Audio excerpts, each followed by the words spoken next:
हमें स्कूल में दो लड़के दिखाए जाते हैं जो आपस में बातें कर रहे होते हैं। तभी अचानक मोबाइल का अलार्म बजता है और हमारा मेन कैरेक्टर, जिसका नाम नसल है, उठकर अलार्म बंद करता है।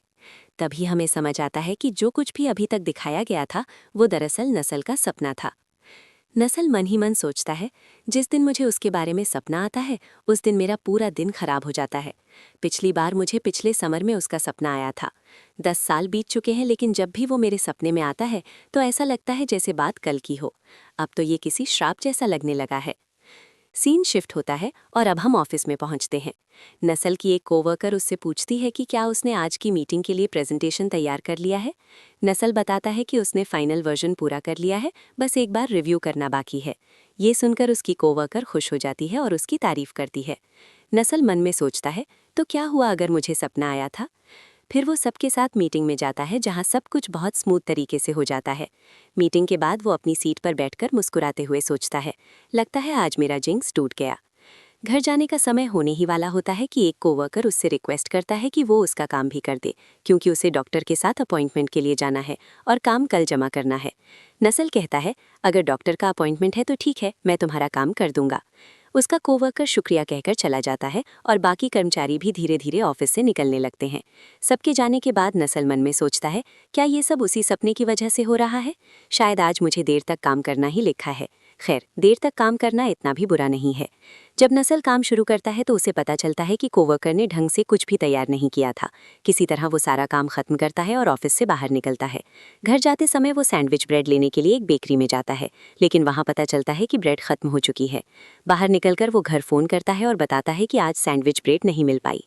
फ़ोन रखने के बाद वो मन में सोचता है, आज ही मेरा नंबर क्यों आया? काफ़ी समय हो गया है, शायद आसपास कहीं और मिल जाए। क्या ये सब उसी ड्रीम की वजह से हो रहा है?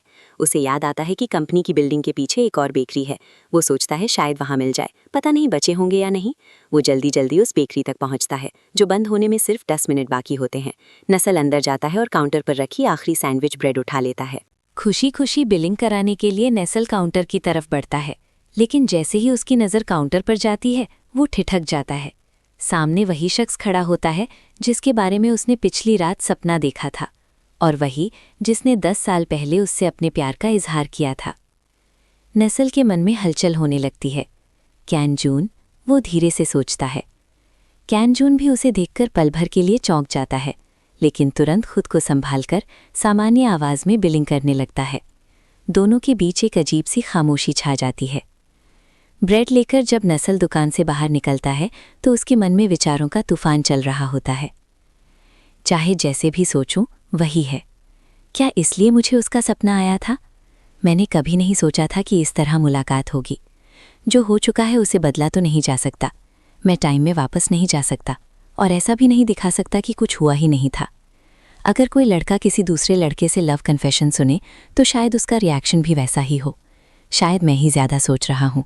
अब बस इसके बारे में सोचना बंद करो और सो जाओ। सीन शिफ्ट होता है। स्कूल का पुराना दृश्य सामने आता है। जून नसल के सामने खड़ा है और अपने दिल की बात कह रहा है, लेकिन इस बार सपने में नसल कहता है, तुम कितने डिस्गस्टिंग हो। अचानक नसल चिल्लाते हुए नींद से जाग जाता है। उसका दिल तेज़ी से धड़क रहा होता है। वो सोचता है, मैंने कभी इतना कठोर तो नहीं कहा था, और सबसे अजीब बात यह है कि मुझे लगातार 2 रात उसका सपना कभी नहीं आया। अगर आज फिर उसका सपना आया है तो क्या आज का दिन भी खराब जाएगा? ऑफिस में सीन बदलता है। नसल के दस्तावेज़ों पर उसके कोवर्कर से कॉफ़ी गिर जाती है। वो तुरंत माफ़ी मांगता है और कहता है कि वो नए पेपर्स प्रिंट कर देगा। नसल हल्की मुस्कान के साथ कहता है, कोई बात नहीं, मैंने एक्स्ट्रा कॉपी पहले ही प्रिंट कर ली थी। लेकिन अंदर ही अंदर बेचैनी बनी रहती है। फिर एक और सपना दिखाया जाता है। इस बार स्कूल का वही दृश्य जहाँ जून ने उसे कुकीज़ दी थीं। सपने में नसल उन कुकीज़ को ज़मीन पर गिराकर पैरों से कुचल देता है और उन्हें ट्रैश कहता है। वो फिर से चीखते हुए उठ बैठता है।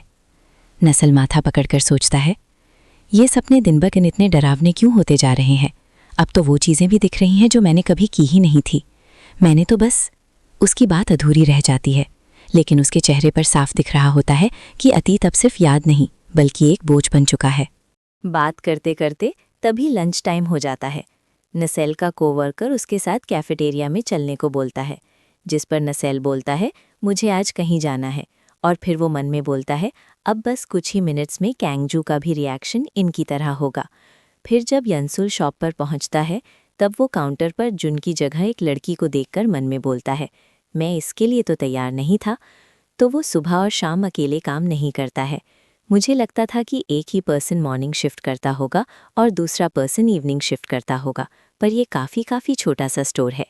फिर निसेल क्रीम चीज़ डोनट का बिलिंग करने के लिए देता है। तभी निसेल उस लड़की से बोलता है, मैं जो कल यहाँ से ब्रेड ले गया था वो मुझे काफ़ी अच्छा लगा। लड़की बोलती, थैंक यू, मैंने आपको इससे पहले कभी नहीं देखा यहाँ, तो आप ज़रूर यहाँ आफ्टरनून में आते हो। निसेल स्माइल करते हुए बोलता है, अच्छा, मुझे लगता है कि अब से मैं यहाँ रेगुलर आने लगूंगा। वो लड़की थैंक यू बोलती है। फिर निसेल स्टोर से बाहर निकलते हुए मन में बोलता है, मुझे लगता है कि मुझे अब का के बाद यहाँ आना होगा, उसे अपना हेयर स्टाइल दिखाने के लिए। एंड फिर नेक्स्ट सीन में हमें निसेल को खुशी खुशी कैंगजून से बिलिंग कराते हुए दिखाया जाता है। बिल कराने के बाद वो अपने स्माइल के साथ बाहर आता है और मन में बोलता है, जो मैंने सोचा था उससे ज़्यादा कोल्ड एक्सप्रेशन था उसका, शायद हेयर स्टाइल में उसकी कोई दिलचस्पी नहीं है। फिर घर पर बाथरूम में यंसुल मन में बोलता है, मुझे पता है कि मैं हैंडसम हूँ, पर मेरे लुक्स किसी काम नहीं आ रहे। अगर मैं कैंगजून का रिएक्शन याद करूं, जब हम फर्स्ट टाइम मिले थे उसने पक्का मुझे पहचान लिया था। वो शायद मेरा फेस पसंद करता होगा, पर मुझे रिजेक्ट किया था। फिर एक दिन सपने में जून शॉक्ड हो जाता है, फिर एक दिन जून गुस्सा हो जाता है, फिर एक दिन सपने में जून रोने लगता है। सीन शिफ्ट होता है, हमें नसल को दिखाया जाता है जो एप्पल पील करते हुए अपना हाथ भी काट लेता, जिस पर उसका भाई चिल्लाते हुए बोलता है, अपना हाथ देखो। फिर नेक्स्ट सीन में नसल बैठकर मन में बोलता है, उससे मिलने के बाद से लगातार मुझे उसके सपने आने लगे हैं। तभी नसल का फ्रेंड बोलता है, तुमने अपने हाथ के साथ साथ कहीं अपने सिर पे भी तो चोट नहीं लगा लिया? नसल का ब्रदर बोलता है, कुछ तो वियर्ड है इसके साथ। तभी नसल का फ्रेंड बोलता है, उसके साथ कुछ हुआ है क्या? तभी नसल बोलता है, जब मैं हाई स्कूल में था तब मैंने किसी को कुछ हार्ट्स बातें बोल दी थी और कुछ दिन पहले उसी पर्सन से मैं मिला। उसके बाद से वो मेरे सपनों में आने लगा और मेरा पूरा दिन बर्बाद होने लगा। जिस पर उसका फ्रेंड बोलता है, अगर वो तुम्हारे सपनों में आ रहा है तो तुम्हें नहीं लगता कि तुम्हें एक्सॉर्सिज्म की ज़रूरत है? ऐसा लगता है कि जो सबका आइडल था वो किसी के लिए जर्क भी हो सकता है। ये सिंपल है, क्यों ना तुम उस पर्सन के सामने ऐसा दिखाओ कि तुम कितने अच्छे पर्सन हो। जैसा कि हमने लास्ट चैप्टर में देखा था कि नसल का फ्रेंड उसे सलाह देता है कि उसे जिसके सपने आते हैं वो उसके सामने अच्छा पर्सन बनकर दिखाए, तो शायद सपने आने बंद हो जाएं। जिस पर नसल बोलता है, एक अच्छा पर्सन। नसल का फ्रेंड बोलता है, वो तुम्हारी किसी मीन बातों से हर्ट हुआ होगा ना, शायद वो तुम्हारे सपनों में इसीलिए आता होगा क्योंकि तुम्हें उसके लिए बुरा लगता होगा। जिस पर यांसुल मन में बोलता है, वैसे मुझे इसके बारे में कुछ बुरा फील तो नहीं होता है। तभी नसल का फ्रेंड बोलता है, तुम्हें नहीं लगता है कि इस तरह की सिचुएशन में तुम्हारे सॉरी बोलने से तुम्हें अच्छा फील होने लगेगा? नसल बोलता है, ये इतनी बड़ी बात भी नहीं है। नसल का फ्रेंड बोलता है, पर तुम ये भी तो सोचो, अगर एक बार उसने तुम्हारी माफ़ी एक्सेप्ट कर ली फिर तुम्हें उन सपनों से छुटकारा भी मिल सकता है। तुम अपने इस प्रिटी फ्रेज का यूज़ क्यों नहीं करते हो इस काम के लिए? नसल का ब्रदर बोलता है, कम ऑन सुंगियन, अब इतना भी बात मत करो। और दूसरी तरफ यांसुल मन में बोलता है, एक अच्छा पर्सन बनना, मैं इसमें कुछ भी नहीं करना चाहता हूँ। एंड फिर से उस रात नसल को जून के सपने आते हैं। फिर नेक्स्ट डे बाथरूम में नसल मन में बोलता है, मैं बिल्कुल नहीं सो पाया, मुझे फिर से आज रात उसके सपने आए थे। पता नहीं आज मेरे साथ क्या होने वाला है। मुझे लगता है कि जो संगल ने कल बोला था वो सही है। दूसरी तरफ देखा जाए तो मैंने उसे हर्ट किया था, तो मुझे उससे माफ़ी मांगनी चाहिए। वेल, अगर कैंगजन मेरी माफ़ी एक्सेप्ट कर लेगा तब मुझे उसके सपने नहीं आएंगे ना। वेल, देखा जाए तो शुरू से ही मैं बहुत पॉपुलर था। मैंने कभी भी किसी स्पेसिफिक पर्सन को इम्प्रेस करने की कोशिश नहीं की और उस पर्सन के बारे में बस एक बात स्पेशल है कि वो मुझे पसंद करता है। दूसरे बंदे के सामने अच्छा दिखने की कोशिश करना थोड़ा सा अजीब तो है, पर अनकंफर्टेबल फील करने से तो अच्छा ही है। शायद मेरा यही चांस है अपना जींस ब्रेक करने का। फिर ऑफिस में नसल को नए हेयर स्टाइल में देखकर बाकी सब कोवर्कर्स पूछने लगते हैं कि क्या वो कहीं डेट पर जा रहा है। जिस पर नसल बोलता है, मेरे बड़े भाई ने मेरे लिए ये हेयर स्टाइल किया है, वैसे मुझे इसकी आदत तो नहीं। एंड दूसरी तरफ हमें रियलिटी में दिखाया जाता है कि नसल ने अपने बड़े भाई को 50,000 वॉन दिए होते हैं वो हेयर स्टाइल करने के लिए। एंड बाकी कोवर्कर्स नस्ल की तारीफ करते हैं कि वो मॉडल की तरह लग रहा है, जिस पर नस्ल सबको थैंक यू बोलता है। फिर वो सब आगे बात करने लगते हैं कि कैसे मीटिंग के टाइम भी सबकी नजरें नस्ल के हैंडसम फेस पर ही होती हैं। मैंने सोचा था बस एक माफ़ी सब ठीक कर देगी, बस एक सॉरी और ये सपने ख़त्म हो जाएंगे। लेकिन क्या सच में इतना आसान है? अगर वो मुझे माफ़ कर दे तो क्या मैं खुद को माफ़ कर पाऊंगा?